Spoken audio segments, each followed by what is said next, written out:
Very good morning friends. तो आज हम कार्बोहाइड्रेट में बात करने वाले हैं मोनोसेक्राइड की। मोनोसेक्राइड को पढ़ने से पहले जनरली जरूरी है ये चीज बताना कि हम मोनोसेक्राइड की क्लासिफिकेशन जब हम करते हैं तो हम दो बेसिस पर करते हैं, या तो क्वालिटेटिवली करते हैं मींस फंक्शन ग्रुप के बेसिस पर, या फिर क्वांटिटेटिवली करते हैं कार्बन के नंबर्स पर। तो दोनों ही पढ़ना जरूरी है, दोनों से क्वेश्चन पूछे जाते हैं। और एक और इम्पोर्टेंट जो पॉइंट है, एक टॉपिक जिसे मैं कहूंगा एपीमर, वो भी ऐड होगा इसी वीडियो में, तो आपको एक कंप्लीट पैकेज मिलेगा। तो स्टार्ट करते हैं मोनोसेक्राइड को। जो वर्ड आपका सेक्राइड है वो अपने आप में रिलेट करता है कार्बोहाइड्रेट से और शुगर से। अब मोनो का मतलब आपको पता है कि सिंगल से रिलेटेड है, यूनिक यानी वन है। और जो मोनोसेक्राइड्स हैं ये कार्बोहाइड्रेट में मोनोमर्स हैं, यहीं आगे कंबाइन होकर आपके ओलिगोसेक्राइड, जिसमें आपका डाइसेक्राइड, ट्राइसेक्राइड और पॉलीसेक्राइड्स भी यही बनाते हैं। तो सबसे ज्यादा जरूरी समझना, अगर आपको डाइसेक्राइड पॉलीसेक्राइड को समझना है तो मोनोसेक्राइड को समझना सबसे ज्यादा जरूरी हो जाता है। और इनकी प्रॉपर्टीज को समझना भी जरूरी है, ताकि जब ये कंबाइन करें आपस में डाइसेक्राइड और पॉलीसेक्राइड बनाने के लिए, तब आपको समझ में आ जाए कि इनकी प्रॉपर्टीज क्या है। तो जो मोनोसेक्राइड है, अब इनका नाम मोनोसेक्राइड पड़ा कैसे? जब भी कार्बोहाइड्रेट कोई होता है तो उसका हाइड्रेशन अब करते हैं तो हमें कार्बोहाइड्रेट मिलते जाते हैं। लेकिन जैसा कि हम जानते हैं कि हमें एक बार ऐसी चीज मिलेगी जिससे हम फर्दर तोड़ नहीं सकते हैं। जैसे हम किसी को प्योर एलिमेंट को कहें कि हम उसे फर्दर डिवाइड नहीं कर सकते हैं किसी उसमें, वो प्योर ही रहेगा। तो ये मोनोमर है, आपका सिंपलेस्ट फॉर्म ऑफ कार्बोहाइड्रेट है। इससे ज्यादा हाइड्रेट या स्मॉलेस्ट फॉर्म हमें नहीं मिलती है हाइड्रेशन करने पर। तो नो मोर हाइड्रेट्स, ये बात आपको ध्यान रखना है। और the simplest form of carbohydrate. अब बात कर लेते हैं कुछ प्रॉपर्टीज की। जो आपके मोनोसेक्राइड हैं ये स्वीट होते हैं। अब स्वीट तो मैंने कह दिया, उससे ज्यादा जरूरी है कि ये शुगर है। और शुगर किसे कहते हैं? किसी भी चीज को शुगर कहने के लिए उसमें दो प्रॉपर्टी होनी चाहिए। एक तो वो स्वीट होनी चाहिए, दूसरी वो वाटर सोल्यूबल होनी चाहिए। तभी उस कार्बोहाइड्रेट को हम एज एन स्वीट कहते हैं, चाहे वो आपका फ्रक्टोज क्यों ना हो, क्योंकि फ्रक्टोज का यूज आप हनी में देखते हैं, बहुत सारे फ्रूट्स पे मिलता है। तो वो भी आपका जो है एक मोनोसेक्राइड ही है और स्वीट है। मींस आपका शुगर के अंदर आता है, वाटर सोल्यूबल है और स्वीट है। तो शुगर हम उसे कहते हैं जो वाटर सोल्यूबल और स्वीट हो। तो मोनोसेक्राइड आपके शुगर है, वाटर सोल्यूबल भी हैं और स्वीट भी हैं। इनका जो ये फॉर्म है ये हमें क्रिस्टलाइन फॉर्म में मिलते हैं। आपने शुगर को देखा होगा तो क्रिस्टलाइन सॉलिड फॉर्म में मिलती है और कलरलेस होते हैं। तो ये इनकी प्रॉपर्टीज हैं, बेसिक फिजिकल प्रॉपर्टी भी हैं। क्रिस्टलाइन सॉलिड है, कलरलेस है और शुगर्स है। और अब आपसे जो क्वेश्चन डायरेक्ट पूछे जाते हैं, चाहे वो आईसीएमआर हो, गेट हो, जेएनयू हो, डीयू हो, तो वहां पर डायरेक्ट, और कई बार आपके सीएसआईआर में 2 मार्क्स के जो क्वेश्चन आता है, बहुत सारे क्वेश्चन आपके मोनोसेक्राइड से होते हैं। जो मोस्ट अबंडेंट मोनोसेक्राइड है वो आपका डी ग्लूकोज है। अब एक क्वेश्चन आपके माइंड में आना चाहिए था, यहाँ पर डी ग्लूकोज और एल ग्लूकोज होता है, हमारी बॉडी में कौन सा ग्लूकोज मिलता है, डी ग्लूकोज या एल ग्लूकोज? तो हमारी बॉडी में जो ग्लूकोज होता है, जो हम यूटिलाइज करते हैं, वो डी ग्लूकोज होते हैं। आप कभी हॉस्पिटल में एडमिट हुए हैं या कभी हॉस्पिटल में आपने काम किया है तो आपने डेक्सट्रोज के सॉल्यूशन देखे होंगे जो पेशेंट को लगाए जाते हैं। That is dextrose means the D glucose. वो डेक्सट्रोज, आप डेक्स्ट्रो रोटेटरी वो भी हो सकता, वो भी देखेंगे अभी हम। लेकिन वहां पर डेक्सट्रोज का सॉल्यूशन लगता है। तो डी ग्लूकोज को आप वैसे भी ध्यान रख सकते हैं कि हमारी बॉडी के अंदर जो है वो डी ग्लूकोज प्रेजेंट होते हैं, एल ग्लूकोज नहीं होते हैं। ये कुछ आपको बैक्टीरिया में मिलते हैं। लेकिन इसका उल्टा जब आपसे पूछा जाए कि आपके अंदर अमीनो एसिड कौन से मिलते हैं हमारे अंदर, तो हमें L form of amino acid हमारे अंदर मिलते हैं।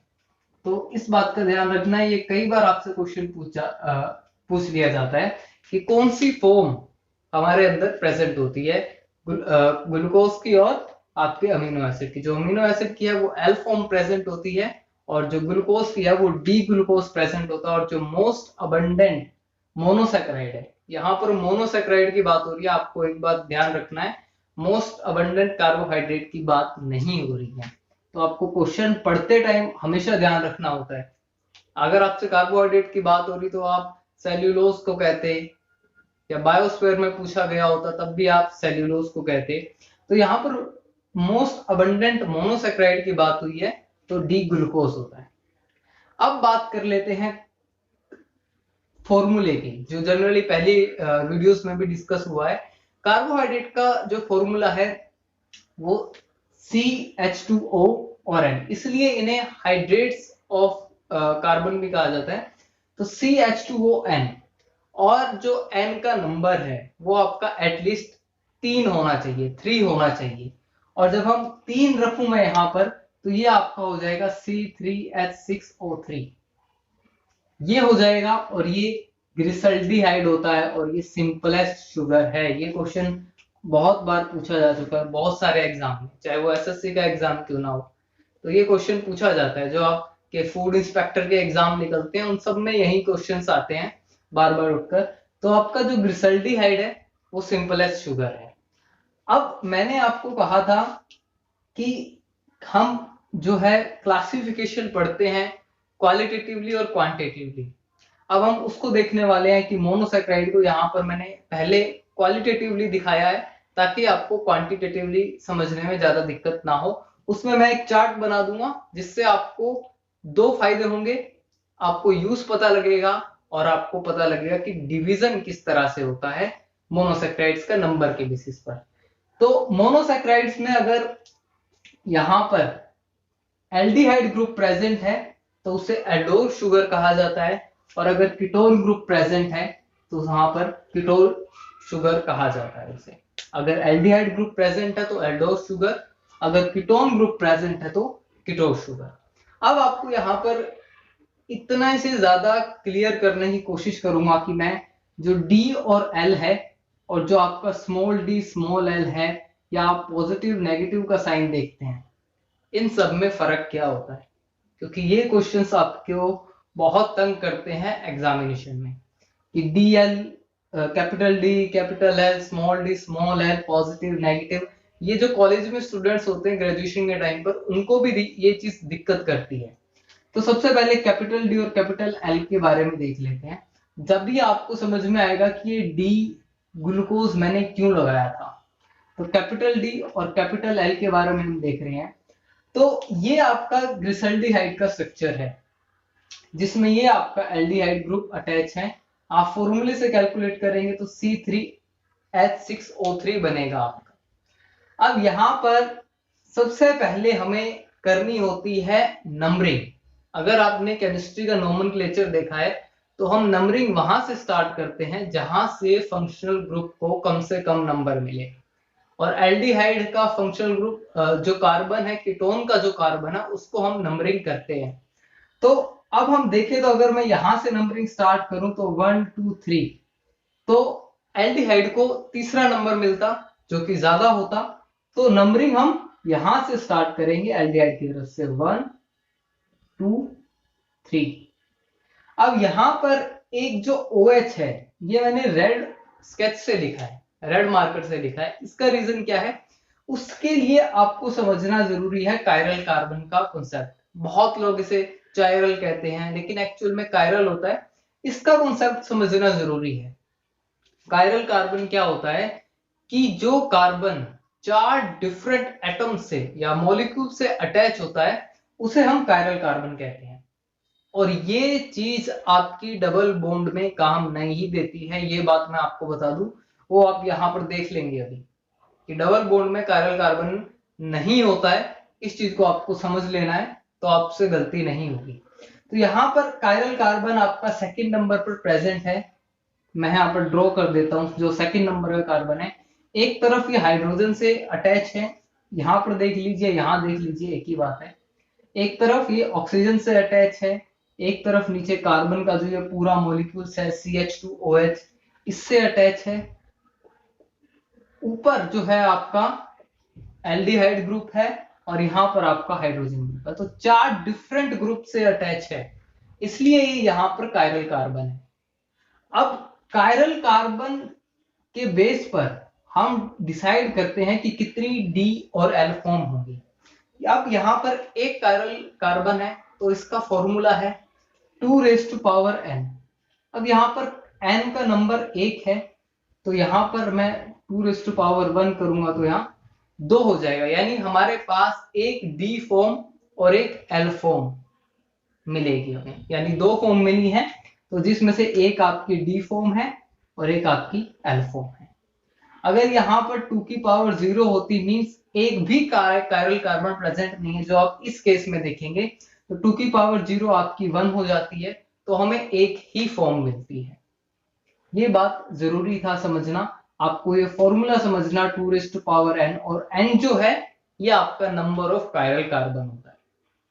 तो आपको यहां से समझ में आ गया होगा कि हमें डी और एल फॉर्म निकालनी है, कितनी फॉर्म प्रेजेंट हो सकती है डी और एल की। अगर यहाँ पर स्ट्रक्चर बड़ी होती, या ग्लूकोज का मैं स्ट्रक्चर बनाता जिसमें 6 कार्बन है, अगर वहां पर 2 कायरल कार्बन होते तो 2⁻2 करता अगर मैं, तो 4 स्ट्रक्चर्स मिलते जिसमें से 2 डी होते 2 एल होते।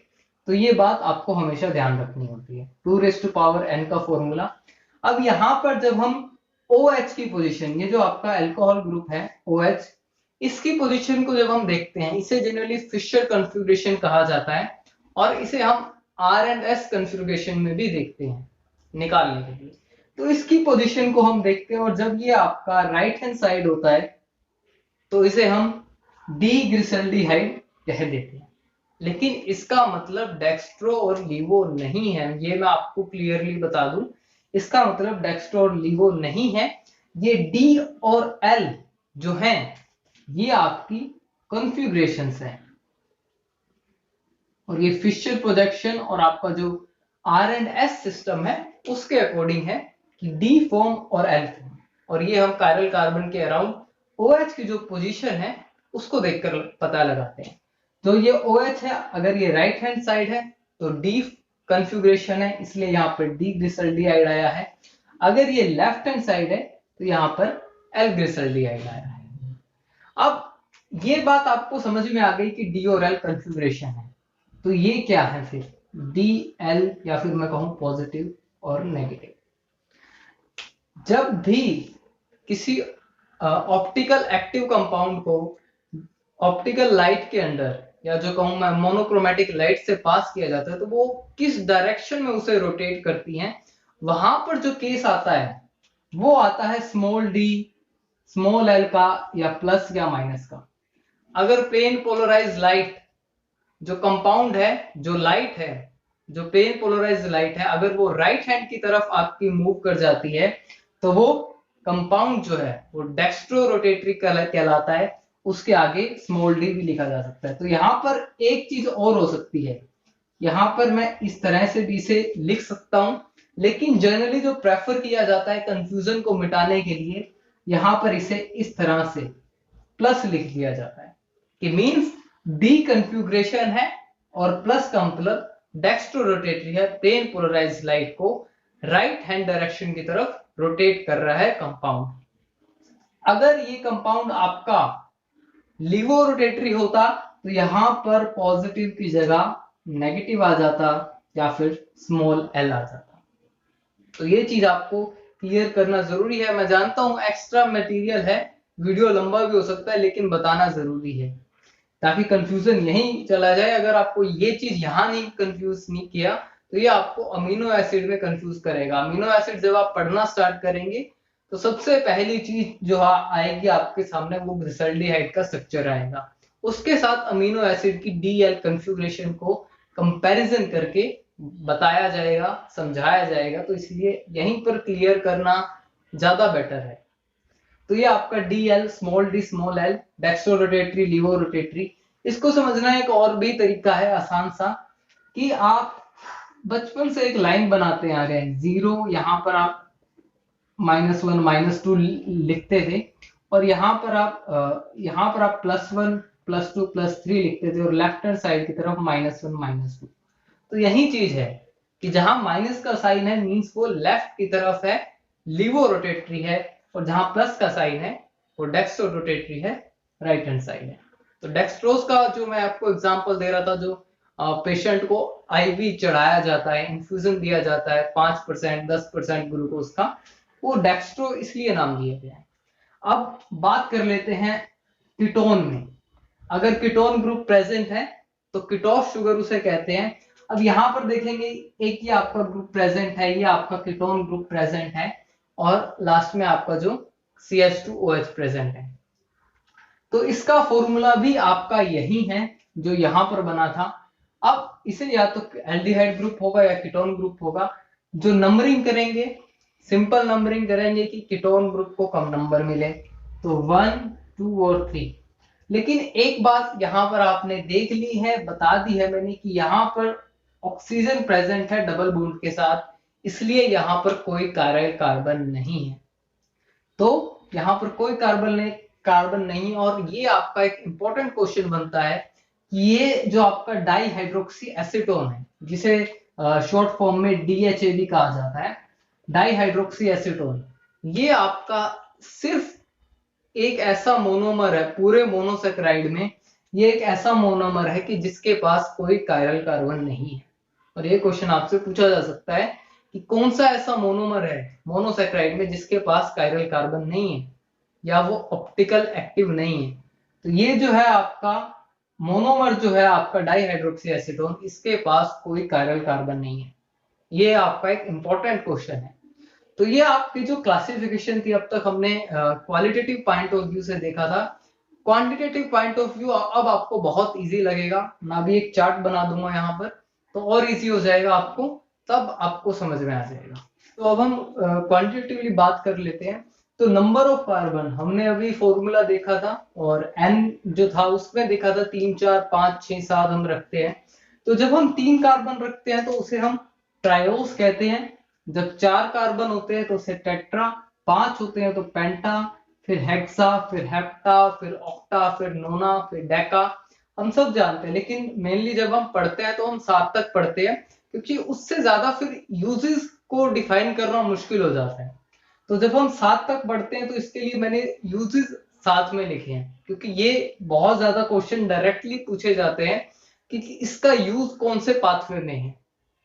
तो सबसे पहले ट्रायोस को, अगर हम एल्डिहाइड ग्रुप अगर मोनोसेक्राइड में प्रेजेंट है और 3 कार्बन है, तो अभी हमने स्ट्रक्चर बनाया था ग्लिसल्डिहाइड का, LOD ग्लिसल्डिहाइड, हमने दोनों को देखा था। तो जो ग्लिसल्डिहाइड 1 फॉस्फेट है, ये आपको पता होना चाहिए, ये आपका ग्लाइकोलिसिस का पार्ट है। तो आपसे मोनोमर करके पूछ लिया जाता है मोनोसेक्राइड का कौन सा जो एल्डिहाइड ग्रुप है वो ग्लाइकोलिसिस का एक पार्ट है, तो वो आपका ग्लिसल्डिहाइड 1 फॉस्फेट है। ये क्वेश्चन आपसे डायरेक्ट पूछे जाते हैं, या स्टेटमेंट में पूछा जाता है, या फिर स्टेटमेंट के लास्ट में एक वर्ड एक्सेप्ट लगा के पूछ लिया जाता है। तो ये ग्लाइकोलिसिस का एक आपका कंपाउंड होता है, ग्लिसल्डिहाइड 1 फॉस्फेट की फॉर्म में मिलता है। ये बात आपको ध्यान रखनी है, 1 फॉस्फेट में, अगर फॉस्फेट फॉर्म नहीं है तो ग्लाइकोलिसिस में पार्टिसिपेट नहीं हो सकता है। अब बात कर लेते हैं कीटोन ग्रुप में कार्बन का नंबर 3 ही है, तो वहां पर डाईहाइड्रोक्सी एसीटोन, इसका स्ट्रक्चर हमने देखा था, DHA इसे कहते हैं। तो 1 DHA1 या DHA1 फॉस्फेट, ये भी आपका ग्लाइकोलिसिस का ही एक इंटरमीडिएट है, एक रिएक्टेंट ही है। तो ट्रायोस में आपने देखा एक तरफ ग्लिसल्डिहाइड है जिसमें ग्लिसल्डिहाइड 1 फॉस्फेट है, ग्लाइकोलिसिस में ही है। दूसरी तरफ डाईहाइड्रोक्सी एसीटोन है DHA1, ये भी आपका ग्लाइकोलिसिस में ही है। नेक्स्ट बात कर लेते हैं टेट्रा की। जब 4 कार्बन प्रेजेंट है तो एल्डिहाइड में इसे इराइथ्रोस कहा जाता है। और ये क्वेश्चन एक बार पूछा हुआ है किसी एग्जाम में, आई थिंक ICMR में पूछा है ये, कि इराइथ्रोस का यूज जो है ये किस इंटरमीडिएट में आता है। तो ये आपका जो है पेंटोज फॉस्फेट पाथवे, जिसे शॉर्ट फॉर्म में PPV कहा जाता है, 3 बार P, पेंटोज फॉस्फेट पाथवे में इराइथ्रोज यानी आपका D4 इराइथ्रोज बनता है, तो वो आपका पेंटोज फॉस्फेट पाथवे में बनता है। तो इराइथ्रोज आपका डायरेक्टली पेंटोज फॉस्फेट पाथवे में है। इसको बताने का मतलब यही है कि आपका टाइम बचे। अब आप पूरा पाथवे बनाने लगेंगे तो आपको दिक्कत हो जाएगा, यहां से आपको डायरेक्टली आंसर मिल सकते हैं। और यहां पर इसे कहा जाता है इराइथ्रोलोज। इराइथ्रोलोज का मैंने यूज इसलिए नहीं लिखा है क्योंकि इसका जो यूज है वो ज्यादातर स्किन यानी कॉस्मेटिक इंडस्ट्री में होता है, जो स्किन टैनिंग हो जाती है उसमें इराइथ्रोलोज का यूज किया जाता है। तो हमारे यानी इतना काम का नहीं है कि एज एन एग्जाम में पूछा जाए, लेकिन पता होना चाहिए। पेंटा की बात करें तो राइबोस, राइबोस हमें पता है कि आरएनए में राइबोस शुगर होता है। इसके साथ साथ जो आपका एटीपी, एनएडीपी या एनएडी और आपका एनएडीपी पॉजिटिव होता है, उसमें आपको राइबोस शुगर मिलता है। तो ये आपको राइबोस शुगर का पता है। राइबोस को अगर हम कीटोन रूप में देखें तो वो राइबुलोज है, और ये क्वेश्चन पूछा जाता है, बहुत बार पूछा जाता है कि राइबुलोज कहाँ कौन से पाथवे में बनता है। That is in the HMP shunt, hexose monophosphate shunt में आपका राइबुलोज बनता है। तो ये एक इंपॉर्टेंट पॉइंट है। हेक्सा की बात करें तो ग्लूकोज हमको पता है एनर्जी का एक सोर्स है हमारे लिए, ग्लूकोज, डी ग्लूकोज स्पेशली। और इसमें बात करें कीटोन में तो फ्रक्टोज। अब आपसे जनरली एक क्वेश्चन पूछ लिया जाता है जब आप हेक्सा की बात करते हैं, वो क्वेश्चन हनी से रिलेटेड होता है कि हनी में कौन से शुगर का, मैं कहूँ फ्रक्टोज का या ग्लूकोज का, किसका अमाउंट ज्यादा होता है। तो आपका फ्रक्टोज का अमाउंट ज्यादा होता है। 60 to 70% हनी में फ्रक्टोज का अमाउंट होता है, और बाकी 30% आपका ये होता है। एक आधा और क्वेश्चन आता है कि फ्रक्टोज कॉर्न सिरप, आप कभी रिलायंस फ्रेश में जाएंगे तो आपको, या किसी मॉल में जाएंगे तो वहां पर आपको मिल जाता है, तो उसमें ग्लूकोज की जगह फ्रक्टोज का यूज होता है। और इन दोनों का मेटाबॉलिज्म ऑलमोस्ट सेम है, लेकिन फ्रक्टोज थोड़ा ज्यादा स्वीट है इन कंपैरिजन टू ग्लूकोज। तो ये स्वीटेस्ट भी कहा जाता है इसे। नेचुरली स्वीटेस्ट देखें सबसे ज्यादा तो वो फ्रक्टोज है। अगर आप देखेंगे दूसरे आर्टिफिशियल शुगर देखेंगे तो उसमें एस्पार्टेम, सैकरीन्स, बहुत सारी चीजें आ जाती हैं, वो एक अलग क्लासिफिकेशन बन जाती है आर्टिफिशियल शुगर की। लेकिन नेचुरल में देखेंगे तो फ्रक्टोज आपका स्वीटेस्ट माना गया है। और इसका हनी का मैं एग्जांपल दे चुका हूं कि हनी का क्वेश्चन पूछा जाता है आपसे। हेप्टा में बात करें तो हेप्टुलोज जनरली ये सिरप्स में यूज होने लगा है, जहां पर कॉन्स्टिपेशन होता है वहां पर हेप्टुलोज का सिरप जनरली दे दिया जाता है। उसमें हेप्टुलोज होता है तो वो सिरप दे दिया जाता है, जिसकी वजह से जो कॉन्स्टिपेशन है वो खत्म हो जाता है, जो पेरिस्टालिस मूवमेंट है फिशेस की वो एक्सेलरेट हो जाती है। और सुडोहेप्टुलोज ये जनरली शुगर है और हमें प्लांट्स में देखने को मिलती है। तो ये आपको एक बताने का जरूरी इसलिए था क्योंकि डायरेक्टली क्वेश्चन आपसे पूछ लिए जाते हैं, चाहे वो आपका हेक्सोस पे हो, हनी पे हो, जो प्रीवियस ईयर्स में पूछे गए हैं वो सब मैं एक डिटेल करने की कोशिश करता हूं। अब हम एक बार एपिमर्स को देख लेते हैं, वो उससे भी ज्यादा इजी। अब हम बात करें एपिमर्स की तो उसके लिए आपको एक चीज जो है वो स्ट्रक्चरली समझनी जरूरी है। आप सोच रहे होंगे मैं स्ट्रक्चरली बता रहा हूँ, किसी एग्जाम में स्ट्रक्चरली नहीं पूछा जाता है, लेकिन बिना स्ट्रक्चरली समझा भी नहीं जाता है। तो अब हम बात कर लेते हैं एपिमर्स की। अब हम जानते हैं कि हमें, यहाँ पर मैं ग्लूकोज का स्ट्रक्चर बनाऊंगा पहले। तो ग्लूकोज का स्ट्रक्चर जब हम बनाते हैं तो आपको एक बात याद रखना है कि आप, कुछ लोग अनलकी मानते हैं, लकी मानते हैं 3 को, तो आपको हमेशा याद रह जाएगा जो आपका 3 नंबर का कार्बन है उस पर जो OH की पोजीशन है वो आपकी डिफरेंट होती है, बाकी सेम आपकी OH की पोजीशन होती है। नंबरिंग आपकी ऊपर से ही स्टार्ट होगी। फंक्शनल ग्रुप के अकॉर्डिंग देखें तो 1 2 3 4 5 एंड 6। और जो आपका 3 नंबर है, यहां पर आपने देख लिया होगा कि ये जो एल्डिहाइड ग्रुप है वो इस तरफ है। अभी तक आपने ये ग्लूकोज की स्ट्रक्चर को देखा है यहां पर। इसको याद रखना बहुत जरूरी है एक्चुअल में। और इतना सा है कि आपके जो 6 कार्बन है पहले उसको आप लिख लीजिए। आपको पता है CH2OH CH2OH आने वाला है ऊपर नीचे, और फिर आप सिर्फ 3 जो आपकी थर्ड पोजीशन है वहां पर OH की पोजीशन चेंज कर लीजिए। मैं इसी तरह से ध्यान रखता हूं हमेशा ग्लूकोज की स्ट्रक्चर को, क्योंकि कोई भी पूछ सकता है, कहीं भी पूछ सकता है, और कभी भी आपको कोई भी क्वेश्चन का आंसर करना पड़ सकता है। अब एपिमर्स क्या होते हैं? एपिमर्स होते हैं कि कोई भी आपका मोनोसेक्राइड एक नया मोनोसेक्राइड बना दे, सिर्फ एक पोजीशन की पर, कार्बन की एक पोजीशन पर जो आपका OH है वो डिफरेंट होने पर, और वो पोजीशन आपकी C1 नहीं होनी चाहिए। अगर C1 पर OH की पोजीशन चेंज होगी तो वो आपका एनोमर्स कहलाते हैं। C1 के अलावा अगर किसी भी कार्बन पर C2, C3, C4, C5, C6 किसी भी कार्बन पर अगर OH की पोजीशन चेंज होती है तो हमें एक नया मोनोसेक्राइड मिलता है, या मैं कहूं उसका एक एपिमर मिलता है।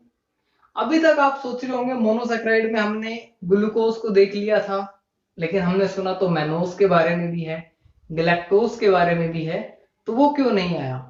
लैक्टोज अगर आप सोच रहे हैं तो लैक्टोज आपका जो है वो डाइसेक्राइड है, लेकिन गैलेक्टोज जो है आपका वो एक मोनोसेक्राइड है, तो ये बात जरूरी है। तो जो अब आपको समझ में आएगा, एनोमर को मैंने एक्सप्लेन किया है पहले ही किसी वीडियो में, तो ये आपको अब आप देखेंगे कि यहाँ पर एक ग्लूकोज का स्ट्रक्चर है।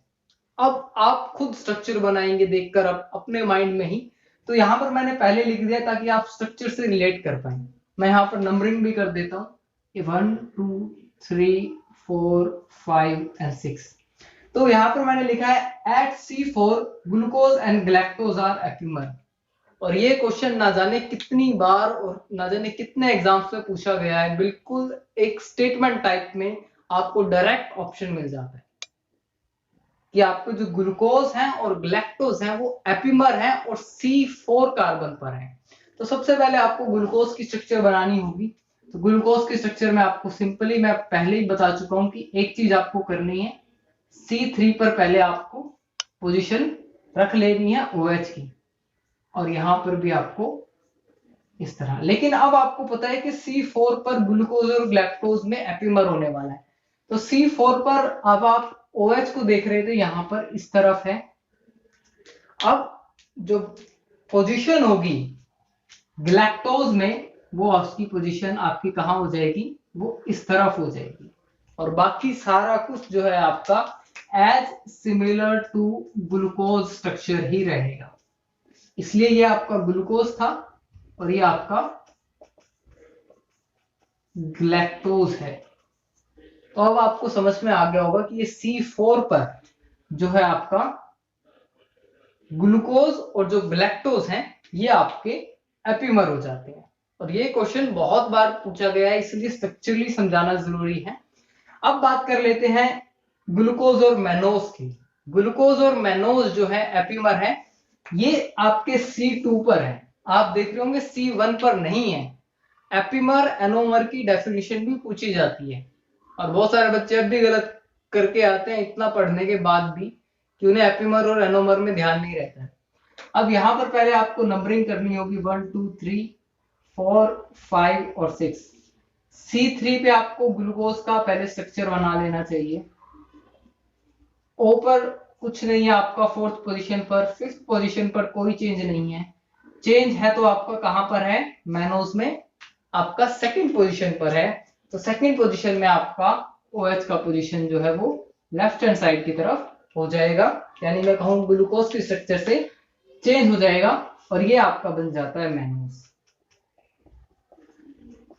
इस तरह से हमें दो नए मोनोसेक्राइड भी मिलते हैं जिनका बहुत ज्यादा यूज है। मैनोज का जो है ये खुद एक ऑस्मेटिक यूज होता है इसका, मैनोज का शुगर में। जनरली जो टैबलेट्स आती हैं जिनमें स्वीटनिंग एजेंट होता है, वहां पर मैनोज कई जगह यूज होता है।